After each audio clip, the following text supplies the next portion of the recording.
Hello student, एक बार फिर से स्वागत करेंगे आपके अपने यूट्यूब चैनल संदीप जी के वर्ड में। तो आज हम स्टैटिक जीके से कवर करने वाले हैं top 30 most important GK question.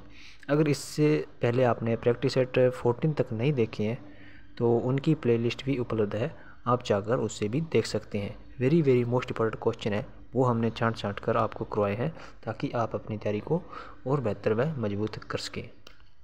तो चलिए आज का सेशन हम स्टार्ट करते हैं। फर्स्ट प्रश्न है हमारा, किस सिख गुरु ने फारसी में जफरनामा लिखा था? तो यह लिखा था गुरु गोविंद सिंह जी ने। राइट आंसर हो जाएगा हमारा ऑप्शन नंबर सी।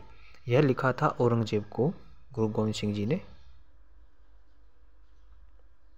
इसके साथ ही आप नोट कर लीजिए, जो खालसा पंथ की शुरुआत है वो भी गुरु गोविंद सिंह जी के द्वारा ही की जाती है। नेक्स्ट क्वेश्चन है हमारा, किस मध्यकालीन भारत शासक ने पट्टा एवं कबूलियत की प्रथा आरंभ की थी?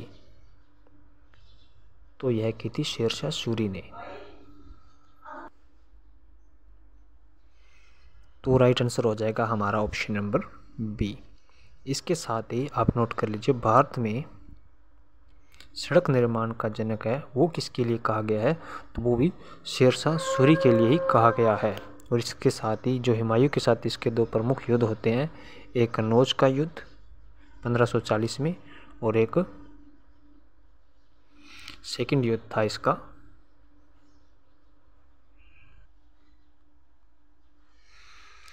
तो सेकंड युद्ध था चौसा का युद्ध, जो कि 1539 के अंदर होता है। नेक्स्ट है हमारा, जहांगीर ने किसे खान की उपाधि से सम्मानित किया था? तो राइट आंसर हो जाएगा हॉकिंस। तो राइट आंसर हो गया हमारा ऑप्शन नंबर ए। इसके साथ ही आपको बताना है जहांगीर के बचपन के नाम क्या क्या थे। तो जहांगीर को है वो सलीम के नाम से भी जाना जाता था बचपन में, और शेखो बाबा के नाम से भी जाना जाता था। नेक्स्ट है हमारा, ब्रिटिश सरकार का वह गवर्नर जनरल कौन था जिसने भारत में डाक टिकट की शुरुआत की थी? तो वह था लॉर्ड डलहौजी। राइट आंसर है हमारा ऑप्शन नंबर बी। इसके साथ ही लॉर्ड कैनिंग है वो 1857 के अंदर है वो भारत का वायसराय था, और लॉर्ड डफरिन है वो 1885 के समय जब भारतीय राष्ट्रीय कांग्रेस की स्थापना हुई उस समय वायसराय या गवर्नर जनरल था। नेक्स्ट है हमारा, निम्न में से कौन सी अदिश राशि है? ऑप्शन आपके त्वरण, वेग या फिर बल या फिर दाब। तो त्वरण हमारी है सदिश राशि, और वेग भी सदिश राशि हो जाएगा, बल भी सदिश राशि है, जबकि दाब है वो एक अदिश राशि है। तो हमारा राइट आंसर हो जाएगा ऑप्शन नंबर डी। नेक्स्ट हमारा, सिंधु घाटी सभ्यता में घोड़े के अवशेष है वो कहाँ से मिले थे? क्या लोथल से या फिर कालीबंगा से या सुरकोटड़ा से या फिर रंगपुर से? तो घोड़े के अवशेष या फिर तराजू के जो अवशेष हैं वो मिले थे सुरकोटड़ा से, जो कि कच्छ गुजरात के अंदर है, वहाँ पर मिलते हैं। तो राइट आंसर हो जाएगा हमारा ऑप्शन नंबर सी। लोथल से है वो सिंधु घाटी सभ्यता का बंदरगाह के अवशेष मिलते हैं, और कालीबंगा से है वो जूते हुए खेत है या फिर हवन कुंड है, इनके अवशेष प्राप्त होते हैं। और रंगपुर से है वो कुत्तों को दफनाने के साक्ष्य प्राप्त होते हैं। नेक्स्ट है हमारा, किस देवता के लिए ऋग्वेद में पुरंदर शब्द का प्रयोग हुआ है? तो पुरंदर शब्द का ऋग्वेद में प्रयोग हुआ है इंद्रदेव के लिए। राइट आंसर हो जाएगा हमारा ऑप्शन नंबर डी। नेक्स्ट है, किस शासक के शासनकाल में नेपाल में बौद्ध धर्म का गमन हुआ था? तो राइट आंसर हो जाएगा ऑप्शन नंबर बी। सम्राट अशोक के समय है वो नेपाल के अंदर है वो बौद्ध धर्म का गमन होता है। और इसके साथ ही ललिता पाटन नामक जो नगर है नेपाल के अंदर, उसकी भी स्थापना है वो अशोक के द्वारा ही की जाती है। तो राइट आंसर है हमारा ऑप्शन नंबर बी। नेक्स्ट है, धातुएं अम्ल के साथ अभिक्रिया कर वह कौन सी गैस बनाती या फिर मुक्त करती है? तो हाइड्रोजन गैस है इसका right answer option number A. Next है, गुप्त शासकों की दरबारी या फिर सरकारी या फिर दरबारी भाषा है वो कौन सी थी? क्या पाली थी, प्राकृत या फिर हिंदी या फिर संस्कृत? तो राइट आंसर हो जाएगा ऑप्शन नंबर डी, संस्कृत है। यह सरकारी या फिर दरबारी भाषा थी गुप्तों की। इसके साथ ही आपको बताना है जो भारत की शास्त्रीय भाषा है उनकी संख्या कितनी है और संस्कृत को किस वर्ष है वो शास्त्रीय भाषा का दर्जा दिया गया था? तो संस्कृत को शास्त्रीय भाषा का दर्जा 2005 के अंदर दिया जाता है और शास्त्रीय भाषाओं की कुल जो संख्या है भारत के अंदर वो है 6। नेक्स्ट है, हर्षवर्धन के समय कौन सा चीनी यात्री भारत आया था? तो हैनसंग इतिसिंग हो जाएगा इसका राइट आंसर। इतिसिंग हैनसांग हो गया इसका right answer option number A. और हैनसंग की एक प्रमुख किताब है CU की। यह भारत में 629 से 645 ईस्वी तक है, वो 15 वर्ष के लिए यहाँ पर रहता है। और इसकी जो किताब है उसके अंदर 138 देशों का वर्णन मिलता है। और इसने जो बिहार में स्थित है नालंदा विश्वविद्यालय उसके अंदर पढ़ने व पढ़ाने का कार्य भी किया है। और एक पॉइंट आप और नोट कर लीजिए इसके बारे में, इसने कीर्ति सिंह ने वो हर्षवर्धन को पंच भारत का स्वामी कहा था। तो वेरी मोस्ट इंपोर्टेंट क्वेश्चन है। नेक्स्ट है, नालंदा विश्वविद्यालय किस लिए प्रसिद्ध है? तो नालंदा विश्वविद्यालय है वो बौद्ध धर्म व दर्शन के लिए विश्व प्रसिद्ध था। राइट आंसर है हमारा ऑप्शन नंबर बी।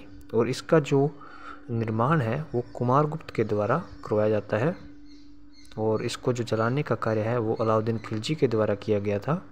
और इसका जो पुनर्निर्माण या फिर पुनर्जीवित करने का कार्य है वो धर्मपाल के द्वारा किया जाता है। नेक्स्ट है, भगवत गीता का अंग्रेजी में अनुवाद किया था चार्ल्स विल्किस ने या फिर जॉन मार्शल या विलियम जोन्स या फिर रदरफोर्ड ने?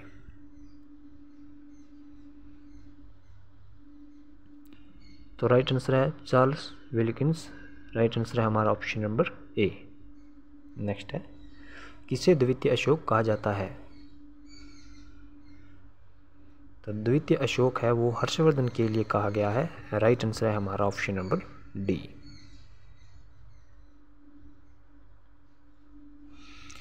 नेक्स्ट क्वेश्चन है, किसने तांबे के सिक्के के रूप में सांकेतिक मुद्रा है वो प्रचलित की थी? तो इसका जो प्रचलन है वो मोहम्मद बिन तुगलक के द्वारा किया जाता है। राइट आंसर है हमारा ऑप्शन नंबर डी। और यह गैसुद्दीन तुगलक का पुत्र था और इसका जो वास्तविक नाम था वो आप नोट कर लिए। इसका जो नाम था वो था जुना खां।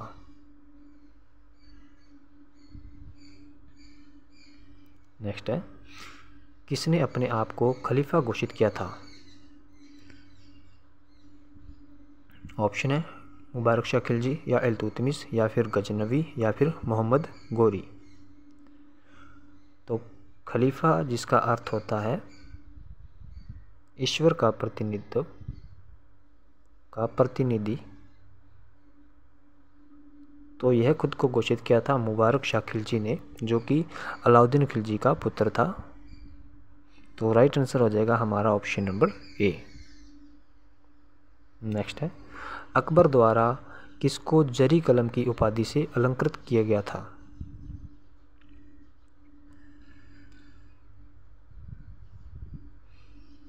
तो मोहम्मद हुसैन है, इन्हें जरी कलम की उपाधि से अकबर ने अलंकृत किया था। राइट आंसर हो जाएगा हमारा ऑप्शन नंबर बी।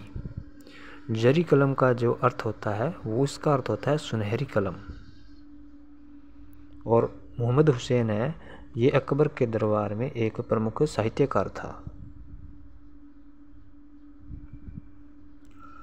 और राजा बीरबल की जो उपाधि है वो महेश को दी जाती है। नेक्स्ट है, मराठा राज्य का दूसरा संस्थापक किसे कहा जाता है? तो यह कहा जाता है बालाजी विश्वनाथ को। राइट आंसर है हमारा ऑप्शन नंबर सी। जबकि प्रथम थे वो थे हमारे छत्रपति शिवाजी महाराज।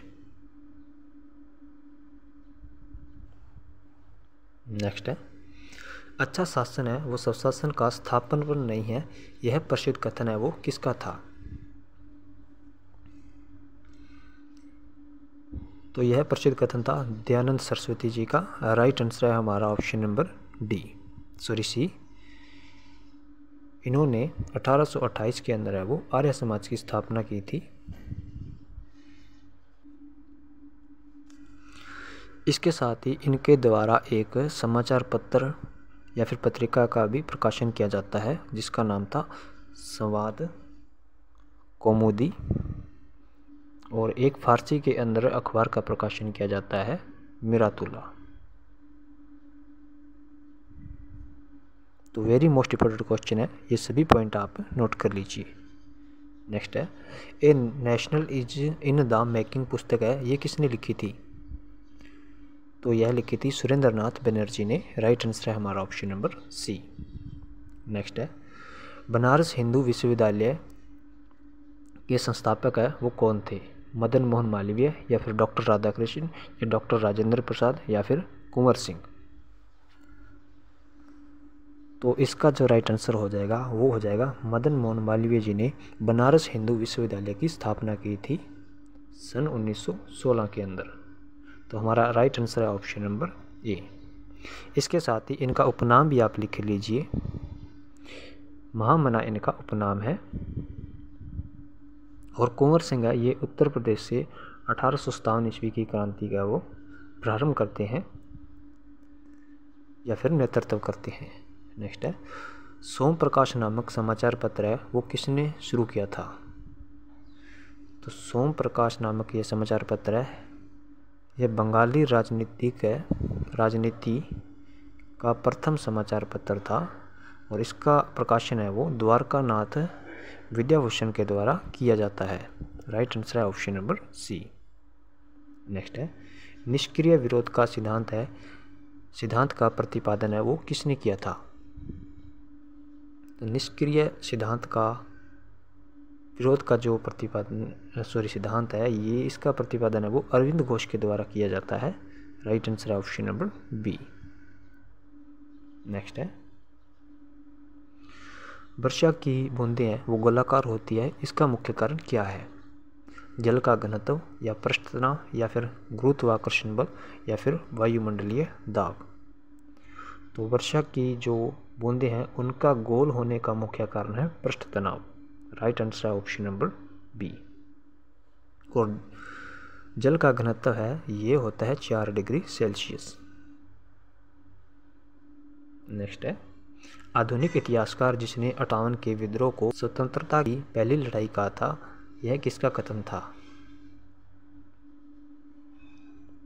तो यह था विनायक दामोदर सावरकर या फिर वी.डी. सावरकर का। राइट आंसर है ऑप्शन नंबर सी। नेक्स्ट है, यंग बंगाल आंदोलन के नेता कौन थे? तो हेनरी बिबियन डेरुजिया ये यंग बंगाल आंदोलन के नेता थे। Right answer option number D. Next है, कौन गुरिल्ला युद्ध का पथ प्रदर्शक था? तो इसका पथ प्रदर्शक था छत्रपति शिवाजी महाराज। राइट आंसर है ऑप्शन नंबर ए। इसके साथ ही आपको बताना है जो हिंदू धर्मोद्धारक नामक उपाधि है वो कौन धारण करता है? तो वो भी छत्रपति शिवाजी महाराज धारण करते हैं। और छत्रपति की उपाधि है वो शिवाजी महाराज है अपने राज्याभिषेक के दौरान है वो 1674 के दौरान है वो धारण करते हैं। नेक्स्ट है, टीपू सुल्तान की राजधानी निम्न में से थी? मैसूर, श्रीरंगपट्टनम या बेंगलोर या फिर भाग्यनगर? तो टीपू सुल्तान की जो राजधानी थी वो थी Srirangapatnam. Right answer option number b. इसके साथ ही मैसूर का टाइगर नाम से भी इन्हें जाना जाता है। और इनका जो वास्तविक या फिर मूल नाम था वो था ख्वाजा फतेह अली खान साहब, और इनके पिता का नाम था हैदर अली, जिन्होंने कि मैसूर का जो प्रथम युद्ध हुआ था 1767 से 69 व द्वितीय युद्ध में भी भाग लिया था, जो कि 1880 से 84 के मध्य होता है। और टीपू सुल्तान की मृत्यु है वो जो मैसूर का चतुर्थ युद्ध होता है उसके अंदर इनकी मृत्यु हो जाती है। नेक्स्ट है भारतीय वन्य जीव परिषद का गठन है वो कब हुआ था? तो भारतीय वन्य जीव परिषद का गठन है वो 1952 के अंदर होता है। राइट आंसर है ऑप्शन नंबर ए। इसके साथ ही 1973 के अंदर है वो बाघ संरक्षण अधिनियम है, ये पारित किया जाता है।